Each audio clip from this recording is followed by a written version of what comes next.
जिसमें आज हम पढ़ने जा रहे हैं शिक्षण अभिरुचि भाग 2। पहला भाग हम पढ़ चुके हैं। आज हम शिक्षण अभिरुचि का दूसरा भाग पढ़ने जा रहे हैं। छोटी सी क्लास है, लेकिन कुछ पर्सन आपके लिए छोटे से हैं, लेकिन महत्वपूर्ण पर्सन है, इम्पोर्टेंट पर्सन है आपके लिए हम लेकर आए हैं, जो परीक्षा में आ सकते हैं। हमने देखे कि ये इम्पोर्टेंट पर्सन हो सकते हैं, परीक्षा में आ सकते हैं, तो हमने छाट कर आपके लिए लेकर आए हैं। और छोटी सी क्लास है कि बोरिंग सी भी नहीं है, छोटे से पर्सन है, आपको याद भी ये करने हैं।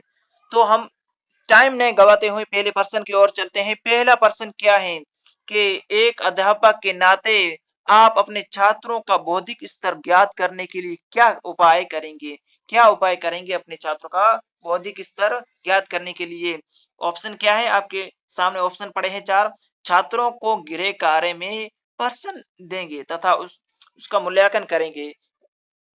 दूसरा है छात्रों से आप एक पूर्व निर्मित श्रृंखला के आधार पर प्रश्न पूछेंगे। छात्रों की कक्षा में लिखित परीक्षा लेंगे या फिर छात्रों का मौखिक रूप से मूल्यांकन करेंगे? जल्दी से बताइए, इसका उत्तर क्या है? जल्दी से बताइए। छात्रों को गृह कार्य में प्रश्न देंगे तथा उसका मूल्यांकन करेंगे। ये तो बिल्कुल आपके लिए गलत हो जाएगा। ये तो बिल्कुल गलत हो जाएगा। दूसरा है कि छात्रों से आप एक पूर्व निर्मित श्रृंखला के आधार पर प्रश्न पूछेंगे। ये पूछना छात्रों से श्रृंखला के आधार पर, ये अच्छा लग रहा है प्रश्न आपके लिए, ऑप्शन बढ़िया है। ये मेरे हिसाब से राइट हो सकता है। लेकिन हम आगे भी देखते हैं। छात्रों की कक्षा में लिखित परीक्षा लेंगे। हाँ, लिखित परीक्षा लेंगे, लेकिन इतना सही नहीं जचता है, इतना ही जो ये बे वाला करेक्ट जच रहा है। फिर दे वाला हम देखते हैं। छात्रों का मौखिक रूप से मूल्यांकन करेंगे। मौखिक रूप से, हाँ, मौखिक रूप से इतना नहीं जचता है जितना ये जच रहा है। छात्रों से आप एक पूर्व निर्मित श्रृंखला के आधार पर आपकी श्रृंखला निर्मित करनी है और प्रश्न पूछने हैं उससे। ये बिल्कुल राइट जच रहा है, यानी कि बे। इसका राइट उत्तर हो जाएगा बे। अगले प्रश्न की ओर हम चलते हैं। अगला प्रश्न है कि शिक्षक दिवस मनाना, शिक्षक दिवस मनाने का प्रमुख प्रयोजन है। प्रयोजन मतलब यानी कि उद्देश्य क्या है शिक्षक दिवस मनाने का? ऑप्शन ए है आपके सामने, उत्सव मनाना तथा छात्रों से तोहफे लेना। बे, डॉक्टर राधाकृष्णन के जीवन दर्शन एवं दार्शनिक विचार से प्रेरणा लेना। छात्रों को डॉक्टर राधाकृष्णन के जीवन के बारे में बताना या फिर अवकाश मनाना। इसका राइट उत्तर क्या है? जल्दी से बताइए। शिक्षक दिवस मनाना, शिक्षक दिवस किसकी याद में मनाया जाता है?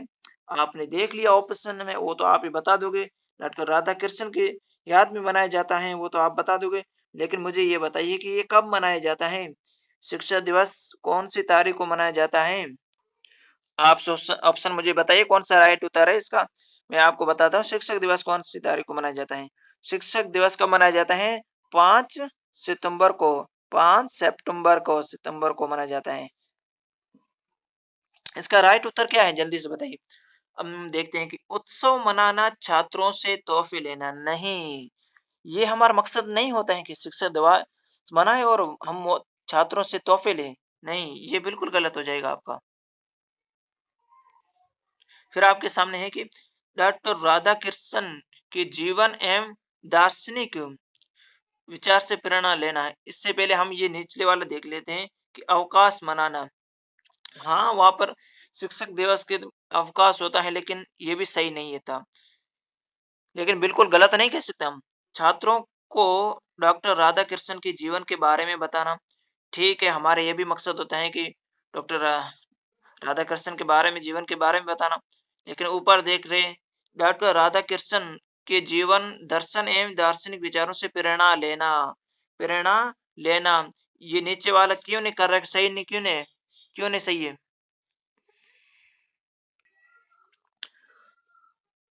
नीचे वाला भी ये सही हो सकता था। यहाँ पर भी तो कहा गया है कि छात्रों को डॉक्टर राधाकृष्णन के बारे में, जीवन में बताना, लेकिन यहाँ पर भी ऑप्शन ने ये बताया गया डॉक्टर राधाकृष्णन के जीवन दर्शन एवं दार्शनिक विचारों से प्रेरणा लेना। यहाँ पर ये ऑप्शन बिल्कुल राइट जचता है। क्यों जचता है, क्यों जच रहा है, ये क्यों नहीं जच रहा है? क्योंकि यहाँ पर सिर्फ जीवन के बारे में बताया जा रहा है। छात्रों को डॉक्टर राधाकृष्णन ने लाकर यहाँ पर बारे में बताना, लेकिन छात्रों को अपने जीवन में उतारना, ये प्रेरणा दी जा रही है। इसलिए ये राइट उत्तर हो जाएगा। आपने ये तो बता दिया है कि शिक्षक दिवस कब मनाया जाता है, किसकी याद में मनाया जाता है, आपने जान लिया। मैं एक आपसे सवाल करता हूँ, आप उसका जवाब है ना कमेंट बॉक्स में करना, कमेंट करके उसका उत्तर देना। सवाल करता हूँ कि राष्ट्रीय शिक्षा दिवस कि राष्ट्रीय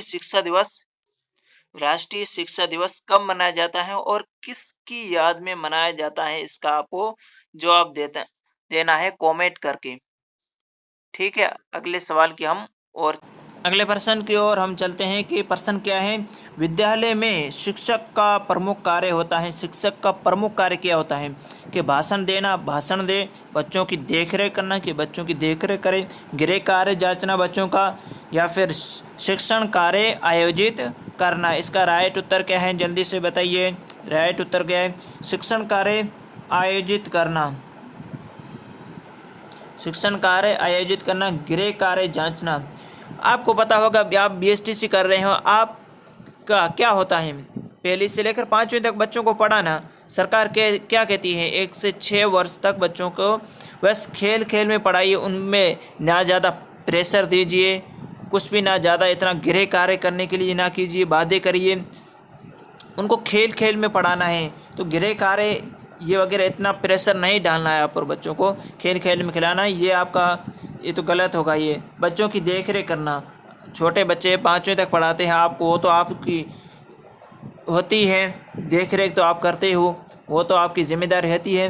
क्या फिर अगर भाषण देना ये अच्छा नहीं, लेकिन सबसे ज़्यादा जो जच रहा है जो उत्तर, वो शिक्षण कार्य आयोजित करना, उनका शिक्षण कार्य आयोजित करना, इसका राइट उत्तर हो जाएगा।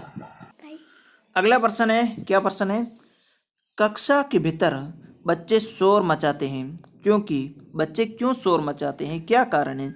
आपके सामने ऑप्शन है कि शिक्षक का निरादर करना चाहते हैं। निरादर का मतलब क्या? शिक्षक का अपमान करना चाहते हैं क्या बच्चे? नहीं, बच्चे ये नहीं चाहते हैं कि शिक्षक का अपमान करें। दूसरा है शिक्षक के शिक्षण से संतुष्ट नहीं है, क्या आपके पढ़ाने से बच्चे संतुष्ट नहीं है, शिक्षण की व्यवस्था समुचित नहीं है पाते, या फिर जल्दी घर जाना चाहते हैं। क्या इसका कारण है बच्चे शोर मचाते हैं?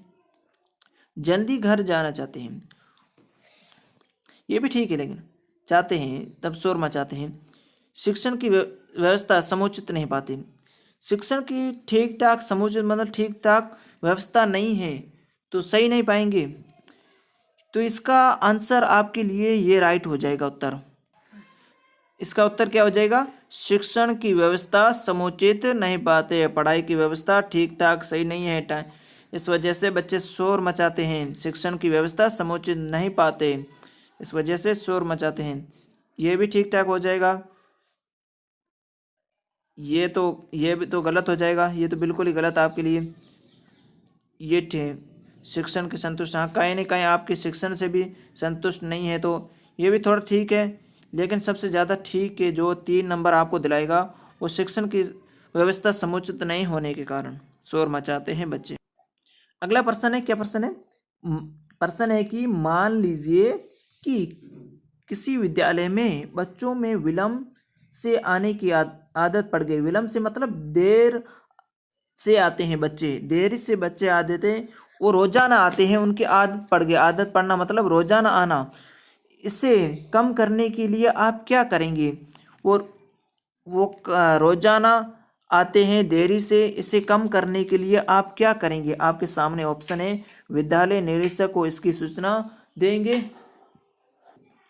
विद्यालय निरीक्षक को इसकी सूचना देंगे, प्राचार्य से इसके बारे में चर्चा करेंगे, विलंब से आने के कारणों का पता लगाकर सभी उचित कदम उठाएंगे, या अभिभावकों को दोषी ठहराएंगे।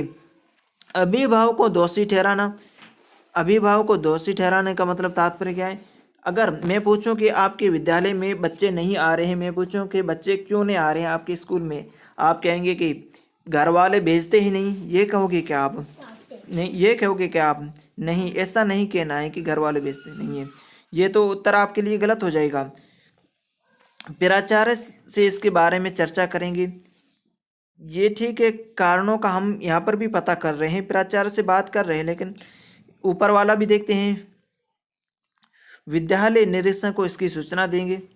विद्यालय को निरीक्षण इतना ये नहीं जच रहा है, लेकिन ये देखते हैं से वाला, ये क्या है? विलंब से आने के कारणों का पता लगाकर सभी उचित कदम उठाएंगे।